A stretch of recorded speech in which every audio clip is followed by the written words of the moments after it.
Christian parenting.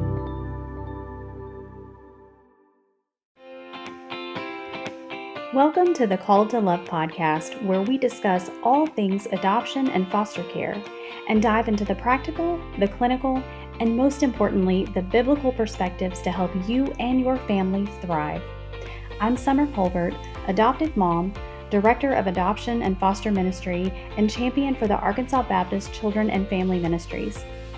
Adoption and foster care aren't just a process. They are both unique invitations to go on a journey with the Lord where you will experience life-changing opportunities to grow in your faith and learn to love in an entirely new way. One thing is for sure, being called to love means you will never be the same. Hey, welcome back, families, to the Call to Love podcast. I am so grateful, as always, that I get to share in these few moments with you on a weekly basis. It is such an honor to be able to walk this journey of adoption and foster care with you.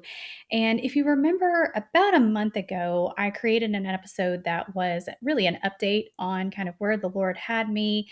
I've shared some pretty honest and vulnerable feelings of where I was at the time, coming out of the summertime and going into the fall schedule and all the things going on. And I mentioned something called blocked care. And the Lord has just really had me camped out in this all summer long. I actually taught it to our support group a few weeks ago, and we are going through it as a team on my agency side of things. For those of you who don't know this about me, I actually work for a private foster and adoption agency here in my state. And my team is leading a study on a book called Reclaim Compassion: The Adoptive Parent's Guide to Overcoming Blocked Care with Neuroscience and Faith. This is a book that was co-written by Lisa Qualls and Melissa Corkum. I would love to eventually have them on the show, but I didn't want to delay because I had told you guys that I would create an episode all about this idea of blocked care. I got to tell you, this book is only a few years old, but I wish it had been written much, much sooner than it has been, because as soon as I picked up the book, I was barely even into the intro and I started underlining things. This book is so just covered in underlines and post-it notes and all the things to remind me to go back and remind myself, because I feel so seen and understood in ways that I really wish I would have had the benefits of this education sooner. So I didn't want to delay in getting this out to you and understanding and really being able to start to take steps to overcome this experience of blocked care, because it's very real. And let me just say, as we get started, guys, this is actually something you can experience with your biological kids as well, especially when you're in seasons of high stress and high need and your body's in survival mode. We're going to dive into all of that today. But this really is very, very specific to the book. Is actually for adoptive parents, but I believe it absolutely applies to our foster kiddos as well. So wherever you find yourself as you're listening to today's episode, I believe that understanding and overcoming blocked care will be a subject that will bless you, that will help you, and that will encourage you. So without further ado, let's get started. I was talking to one of the foster dads that I serve at our church a few weeks back, and I was actually giving him a copy of this book. And we were just taking a few moments just to kind of talk about the experience that he and his wife were having with their current foster daughter and moving towards an adoption plan. And we were just talking about tired hearts and tired minds and tired bodies. And I looked at him, I said, you know what? I was out watering my plants. It was still in the heat of the summer in Arkansas. It's miserably hot, and it just absolutely obliterates your garden. It obliterates your flowers.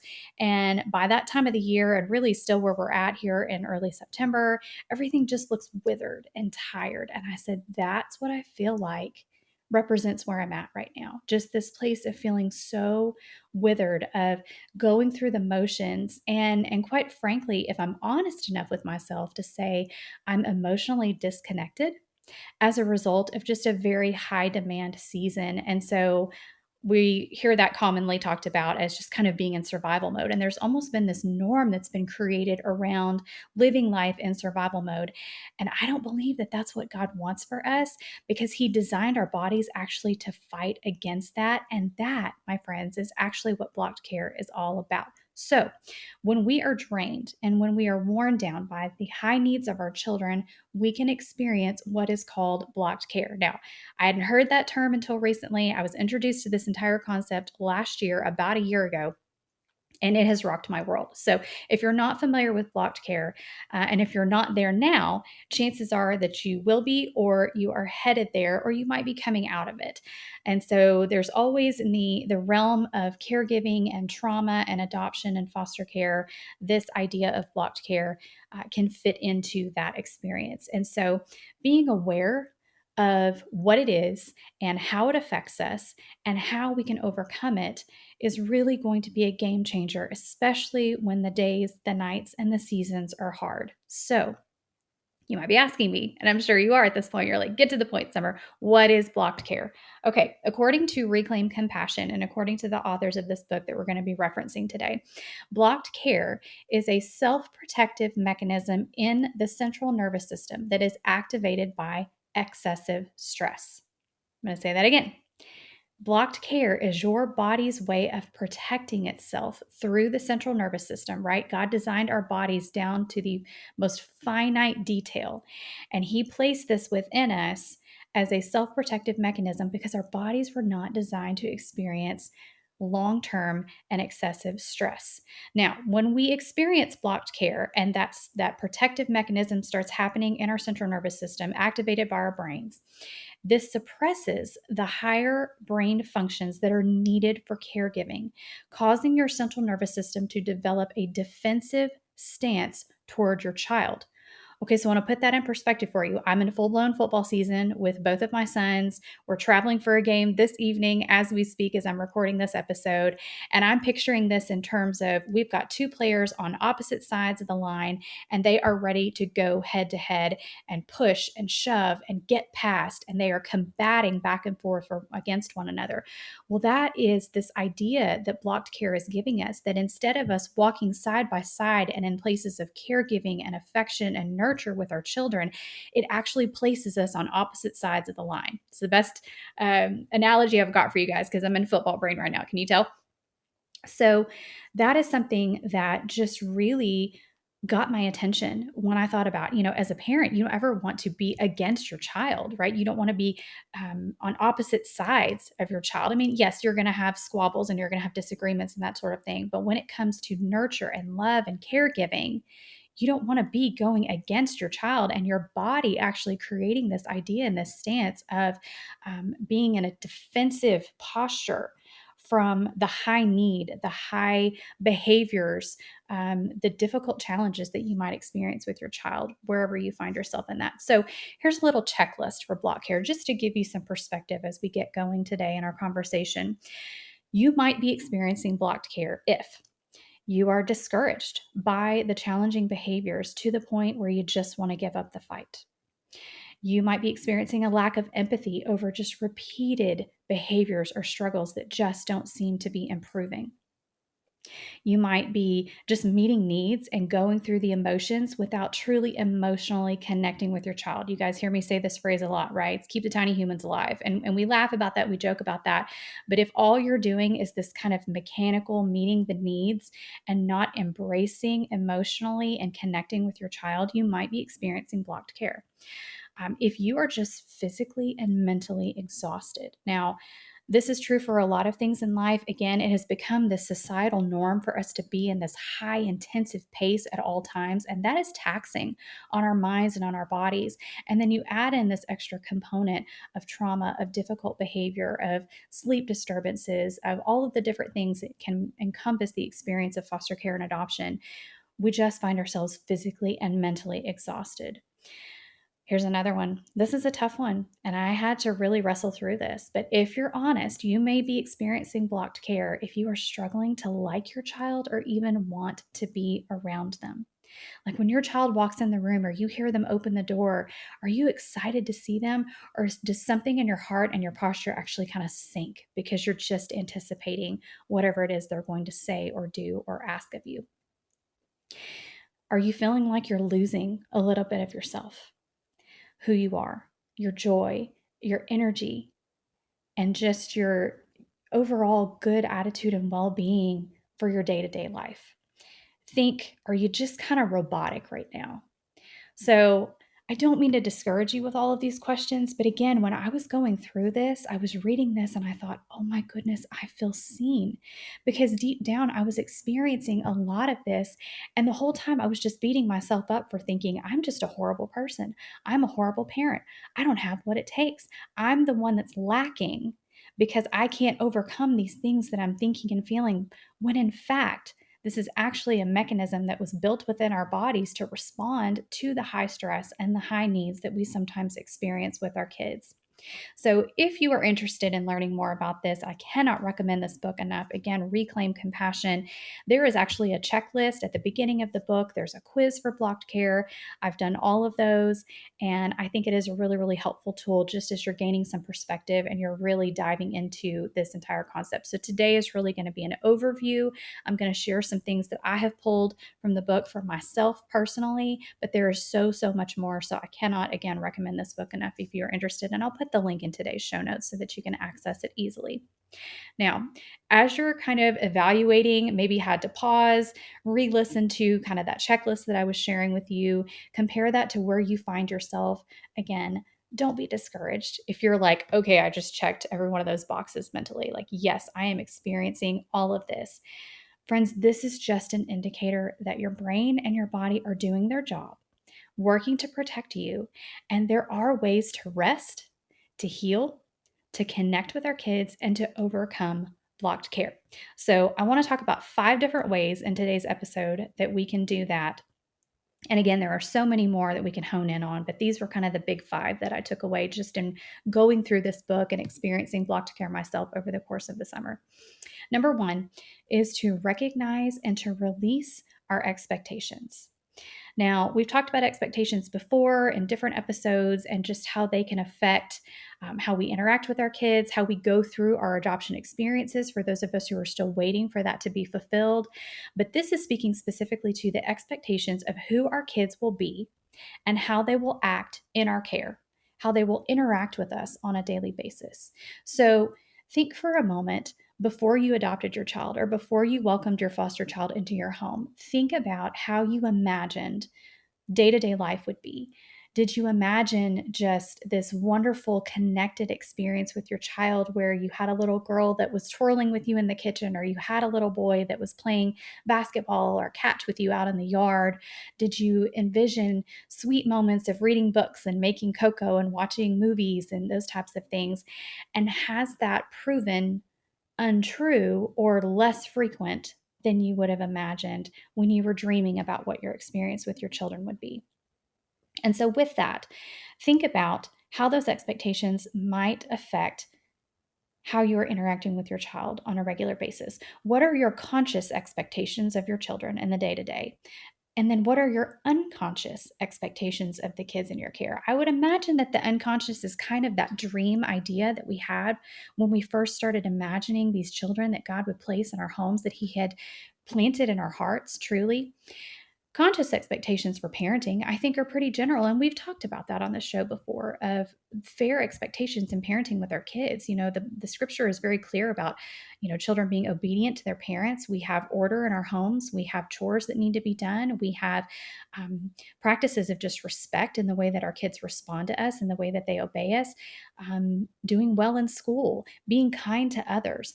All these different things are conscious expectations that hopefully we're communicating to our kids so that they understand that those are expectations in our homes.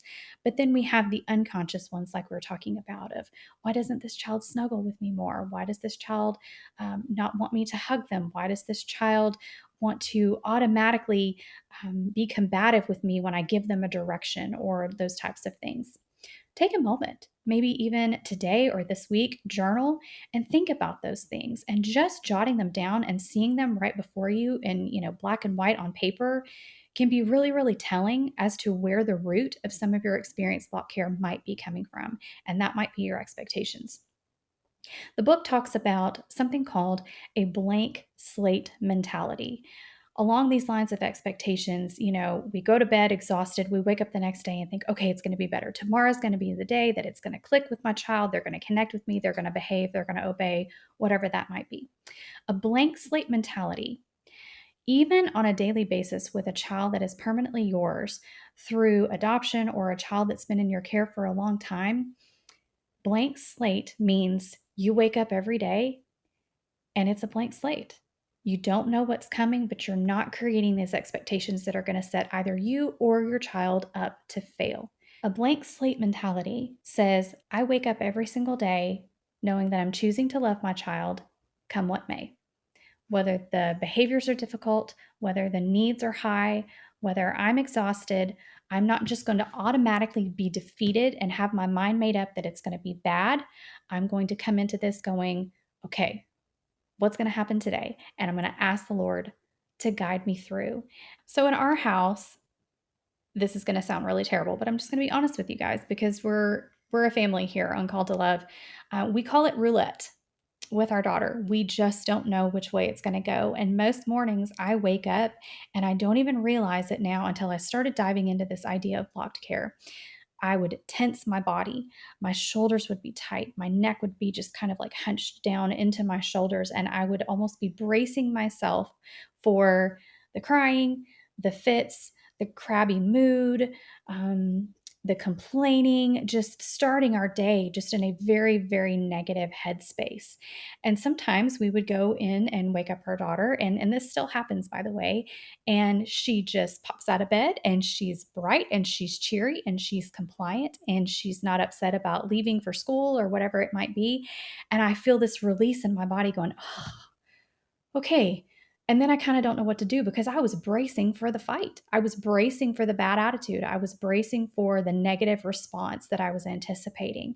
And I would literally feel my body release that tension.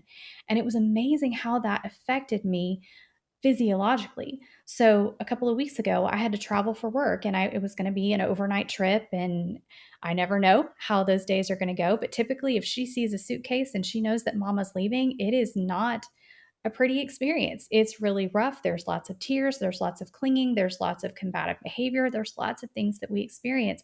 And I was in my bathroom getting ready. I think I was putting my makeup on and she had gotten out of bed and she came into the bathroom and she saw me and she was like, "Are you going on a trip?"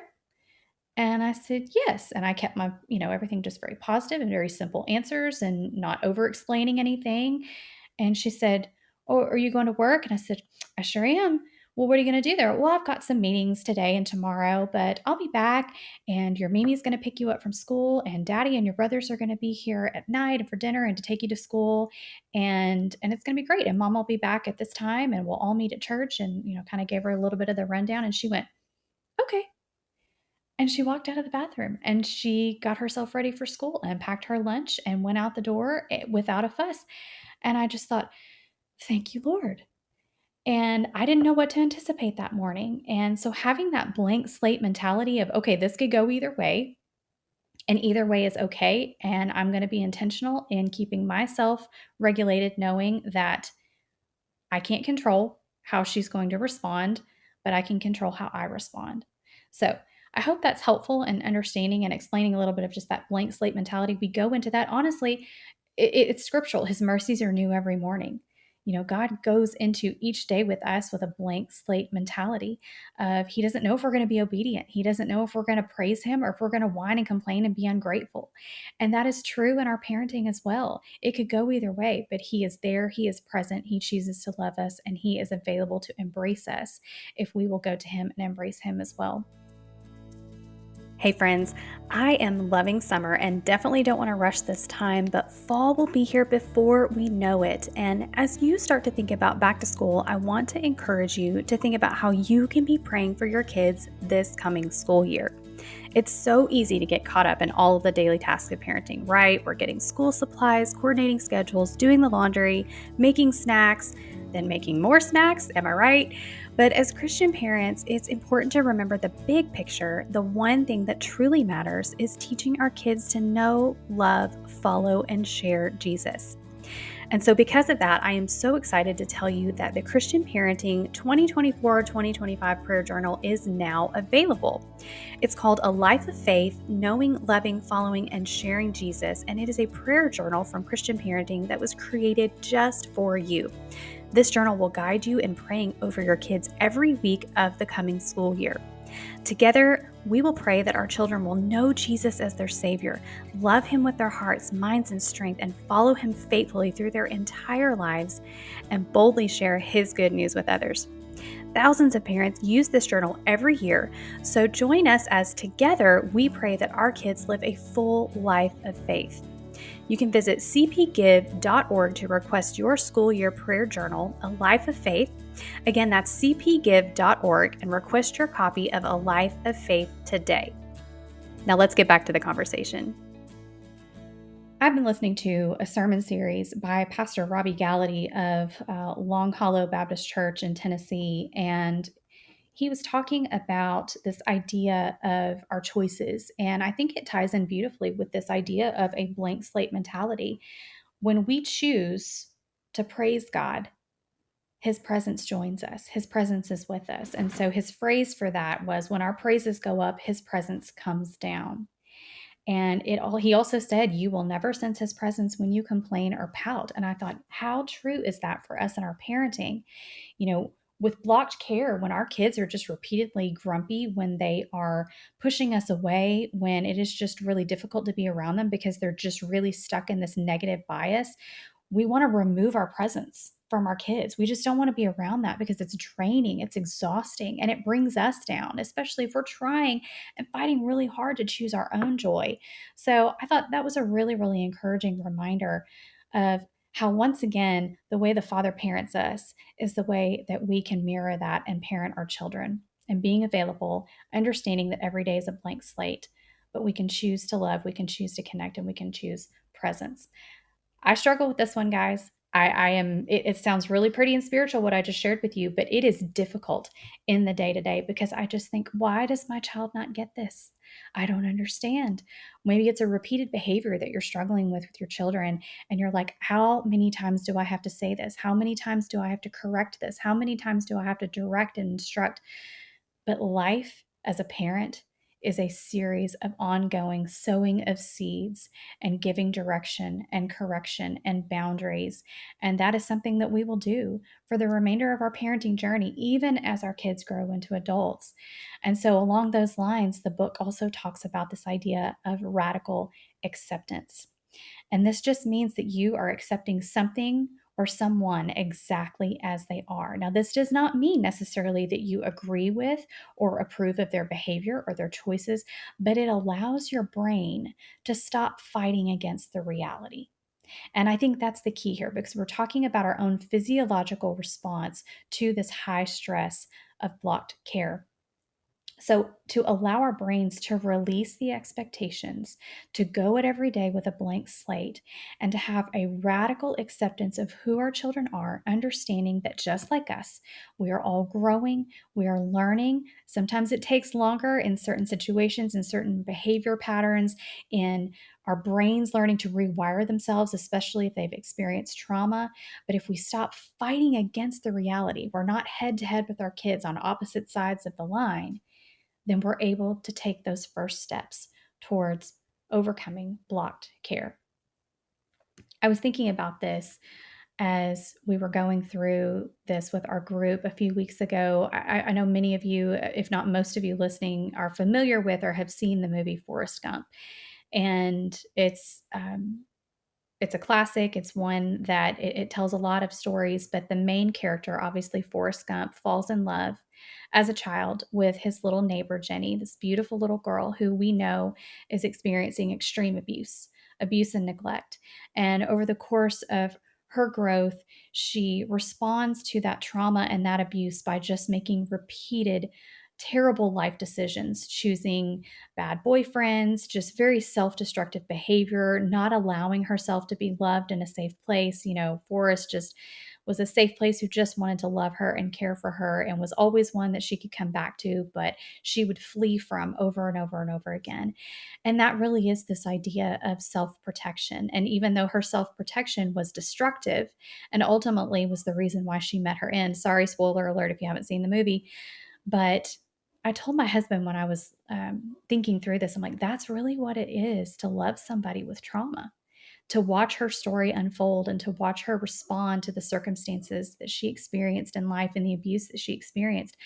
that is a self-protection mode that is really, really hard for us to understand. And the same is true for us, especially who we are welcoming kids into our homes who have experienced previous trauma, whether it's abuse, neglect, being in orphanage situations overseas where there is very little nurture to no nurture. These kids learn to survive. Their brain teaches them to survive and self-protect. And we're over here going, I don't understand. I'm here to love you. I'm here to keep you safe. I'm here to provide everything that you possibly need. And you're fighting against me. And I'm trying to give you solutions to your trauma and solutions to your problems, and you won't listen. Well, we cannot underestimate our children's need for self protection. And friends, this takes time.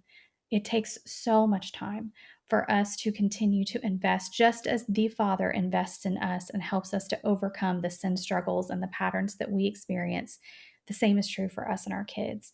And so, what happens though when our children's need for self protection is met with our own need for self protection from the hurt that we feel when our kids are constantly combating against us or demanding of us beyond what we can possibly give when it comes to overcoming their own trauma?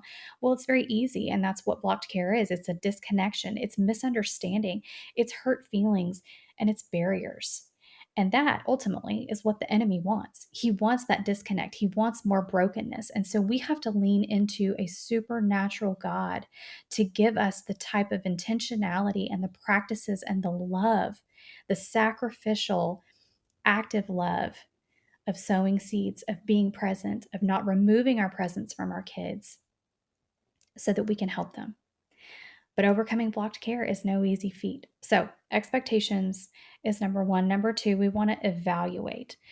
So, if you believe that blocked care is an issue after everything that I've already shared in today's episode, I want you to take time to pause and really consider the factors. I mentioned that a minute ago when I was talking about going through that checklist and expectations.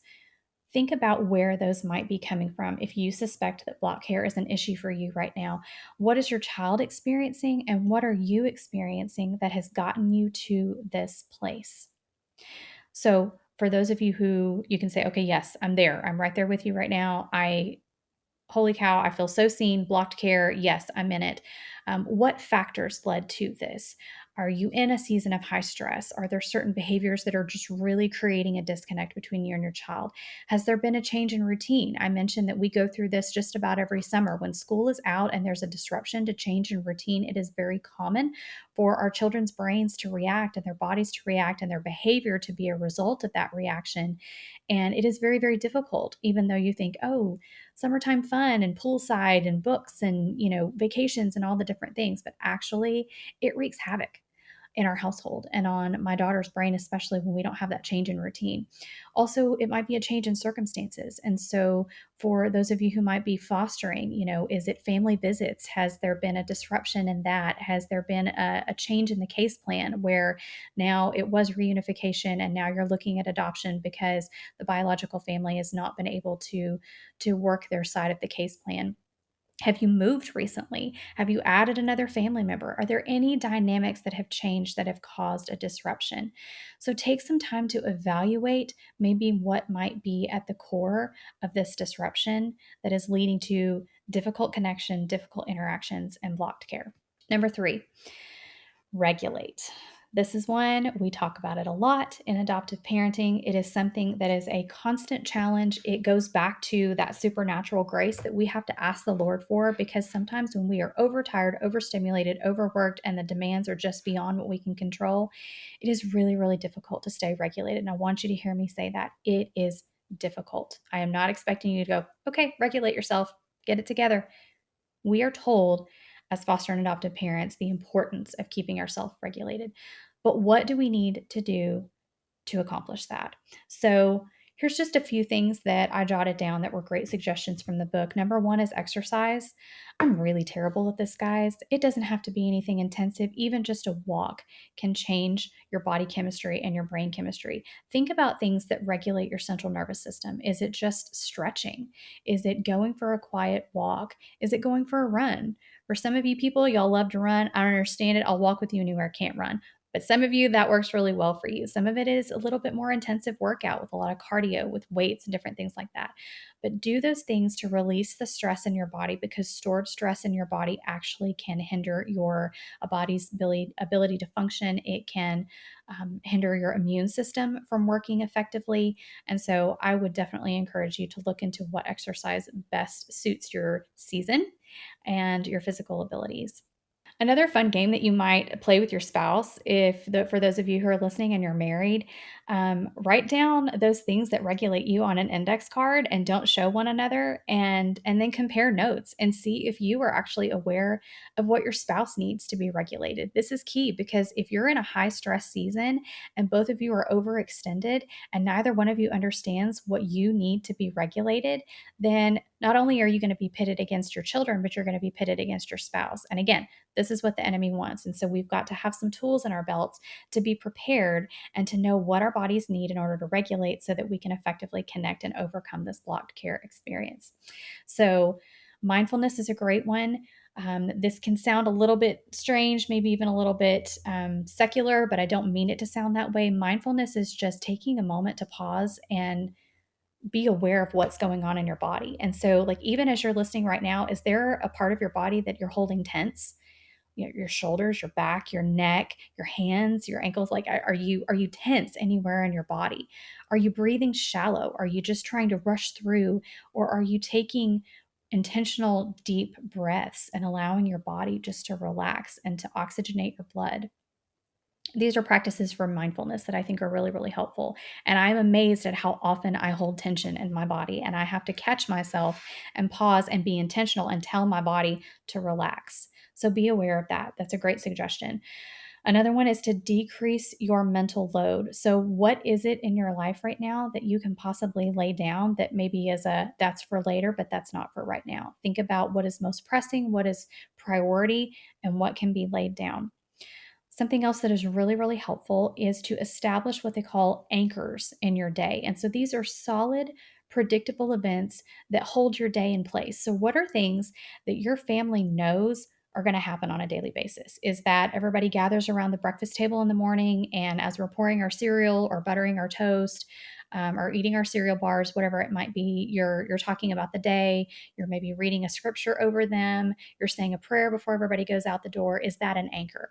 Maybe it is dinner time, where everybody's been all the places all throughout the day. They're coming in from work and school and practices and all the different things, but everybody knows at this time we gather at the table and we share a meal together and we pray and we talk about our day and we laugh and we tell funny stories. Maybe it's bedtime. Maybe your kids have an expectation that they know after bath and brushing teeth that they get to choose a book from their bookshelf, and mom and dad are going to sit with them and they're going to read this fun book, or maybe it's a family devotional. These are examples of anchors in your day that are solid and predictable events that create stability and felt safety with both you and your children in the home. And it is a game changer for overcoming blocked care when you have those. For those of you who have kiddos in the home who need lots of reminders, maybe that's a point of frustration for you. Post visual checklists and maybe even meal plans so everybody knows what's coming. I think I've shared this with you guys before, but I'll share it again. On Sunday nights or Sunday afternoons, depending on what we have going on, we have Colbert family meeting. Everybody gathers, whether it's in the living room, whether we're sitting out in the backyard, whether we're driving in the car on the way home from church. We have Colbert family meeting, and everybody pulls up their calendars, the different emails that are sent from the different teachers and things going on from sports practices and events for the week. And we talk about everything that's going to be going on for the week to come. And it just allows us to kind of anchor ourselves and create expectations of what we know is coming. So every day is not something has popped up unexpectedly and we're suddenly stressed about that. So that's been really, really helpful. I am not the best at creating meal plans. I would love to say that I am. I have learned, though, that the best way that I can manage my week and providing meals for my family is understanding what our schedule is as soon as everybody leaves for school and work in the morning, at 8:30 in the morning, I am meal prepping for dinner that night. And it might be putting something in the crock pot. It might be chopping vegetables and putting things in a baking pan that I stick in the fridge. So all I have to do is put it in the oven. It might be, okay, I go through the fridge and I evaluate, we have this many leftovers and this is what we're going to do tonight. But I am meal planning and the kids know that that's coming. And so that has been a really, really helpful thing. Lastly, another suggestion would be to allow yourself some unfocused time. A therapist friend of mine calls this white space. It is where you just allow your brain to wander. You can do that on a walk. I have a porch swing that I sit in my backyard, and that is just my place to go and just to listen to the birds, to look at my flowers, to sit out there with my dogs, and I just let my brain take a break because I have so many tabs open in my brain at any given point in time. It is overwhelming. And this is a very real thing where we have decision fatigue and focus fatigue. And when we have times of unfocused time or white space where our brain can wander, can just rest, can take a break, can be off duty for just a little bit, it can alleviate that decision fatigue and that focus fatigue that we really struggle with. Because when our brains are overrun, guys, and our kids are coming at us with needs and they need to be regulated, they're a lot of our kids, they have a lot of questions, a lot of demands. And if we're in that space where our brains are just overrun and we're in decision fatigue and focus fatigue, we're going to snap. We're going to disconnect. We're going to want to flee from our kids rather than lean in, answer their questions, be patient, and help them to regulate. So these are all really, really great suggestions. I hope I haven't rattled those off too fast, but they really can make a difference in overcoming blocked care. Number 4, we're moving along in our conversation today. Connect as you are able. So, how do you connect with your kids? What does that look like on a daily basis? Are you able to move past just the normal questions of the day of how was your day? You doing okay? That kind of a thing. How do you really lean in and connect with your kids? Do you know their love language? Have you ever researched that? Have you ever had those conversations with them, especially for your kids who are older? But it's amazing how you can start to see the needs of your kids, whether that's physical touch, whether that's quality time, whether it's acts of service, whether it's gift giving, all the different things. Um, there can be challenges when you have a different love language than your spouse and when you have a different love language than your kids. And so, again, that's where we lean into this asking of the Lord for his guidance and his supernatural love and strength to step outside of ourselves and what we need and see the needs of our people. So, how do you connect with your kids? What is their love language? The other thing that is, it sounds very basic, but hug your child. And when we hug our kids, this actually releases oxytocin into your body from the pituitary gland. And this can actually lower your heart rate and your cortisol levels, which is your hormone that is responsible for high blood pressure, stress, and heart disease. And so, even like a 30-second hug, guys, with your family, with your spouse, with your kids, that actually triggers your brain to release something that is beneficial for your body. Same thing with eye contact. It also releases oxytocin, which this is also the chemical that is responsible for the feeling of love and bonding. And so you really might not want to do this. Your kids may not really want to do this, but if you are able to give your family a hug for 30 seconds or more and make eye contact when you're having conversations with them, your body actually will respond in a way that is beneficial for itself and then for connection with your loved ones. Another great example of connecting as you are able is shared experiences. What are the things that you like to do with your child? Nothing over the top. It doesn't have to be expensive. I don't want you guys to feel like you have to go out and manufacture magical moments. That is not the goal here. Something as simple as, if you got boys or girls, our daughter loves this too, toss a football, play basketball, play fun games, draw with chalk out on your driveway if it's a nice day or a nice evening, sit and color together at the same table, do a puzzle, play a game, or read a book out loud together. One of our favorite books, our oldest, who is 17 years old, he's my man child. He's about to be a legal adult, but guys, he loves the monster at the end of this book. Do y'all remember that? Are y'all familiar with that? If you're not, it's one of my favorites. It's Sesame Street, it's Grover, and we've been reading that book to him since he was little bitty. And then as his siblings have come along, we have continued to read that. No lie, 2 nights ago, I just got this idea. I was like, you know what? It's been a busy day. We've had games. Everybody's been at work. It's been crazy. And I called everybody into our room and I pulled that book out. And my husband's really good at doing Grover's voice. And so we read that. And for, I don't know, 8 precious minutes, we were sitting together. We were laughing. We were connecting as a family. And I have to be honest, I got teary eyed. Guys, I cried because these are precious, precious moments. And I'm tearing up even just thinking about it because we're so busy in our lives and we're about to move into a different season of life. And so we've got to treasure those moments and take simple moments to be able to connect with our kids. And those shared experiences will create bonding and connection in ways that you just cannot imagine. Also, sitting close by. Sometimes our kids just don't want to share words. They don't want to talk. They don't want to answer your questions. They might have brain fatigue or decision fatigue and focus fatigue from just the intensity of what's going on in their bodies or maybe what's been going on in their day. And so sometimes just sitting close by. It doesn't have to be sitting, shoulder to shoulder. Sometimes that can be perceived as a threat for our kids. And so we have to build up to that. Maybe you just sit in the same room. Maybe you sit on the same couch. Maybe you sit at the same table. Sometimes words aren't necessary to connect, but your calm presence can be enough to help you in those steps to overcoming blocked care. Okay, number 5, and we'll be done with our conversation for today, and that is to redefine success.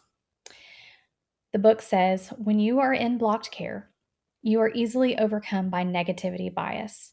When you are experiencing extreme stress on a daily basis, everything happening between you and your child is colored by a negativity bias. And so that goes back to that checklist that I mentioned at the very beginning of our conversation today, where you just feel defeated.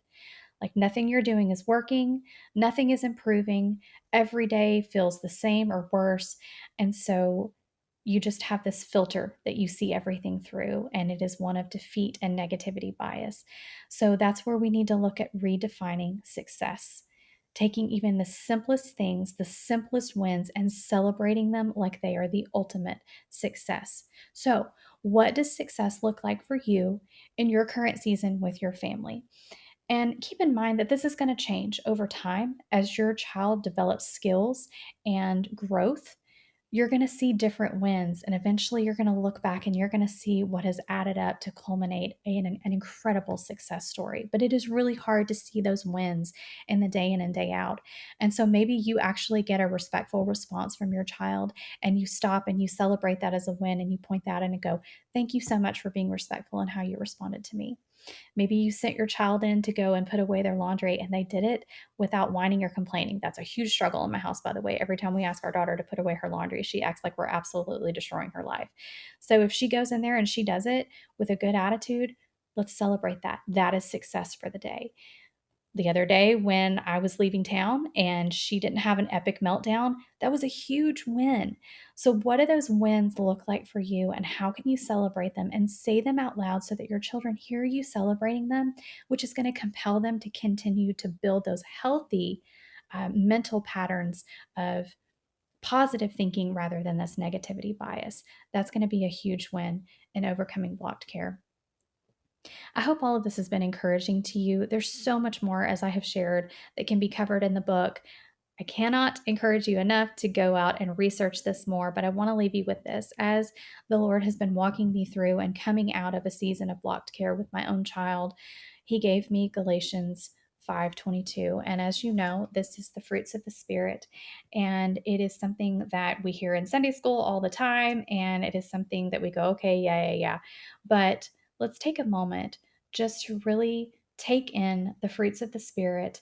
And then we're going to talk about that as we close out our time together today. So it is Galatians 5, and it is verses 22 and 23. And I want to read these to you and over you.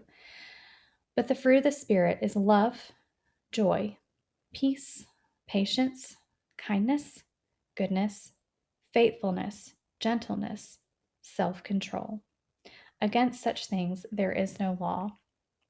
And as I was going through all of this material, I really feel like the Lord just brought me back to this place of the fruits of the Spirit and Him prompting me to hone in on each and to evaluate which ones of those I'm struggling with. Which one of those am I struggling to offer to give? Patience is always one for me.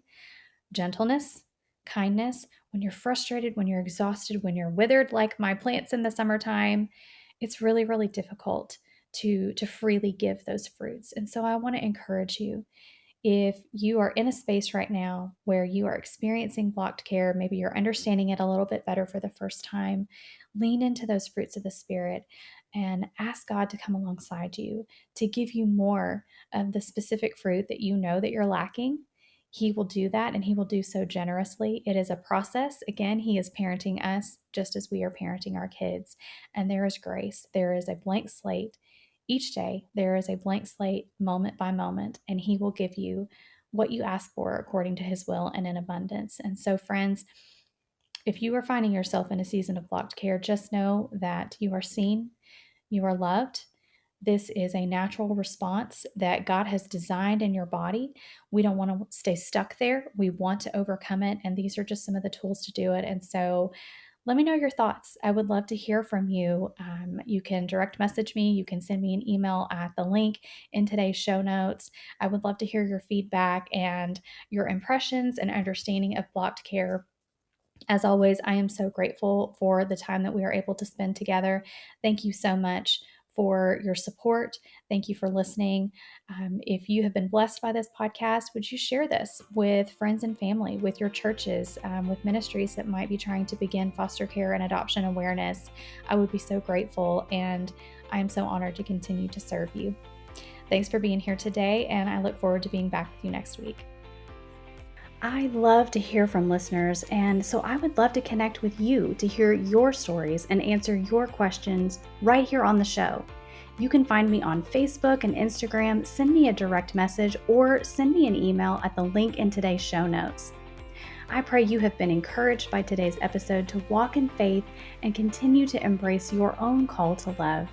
Until next time, blessings, sweet friends.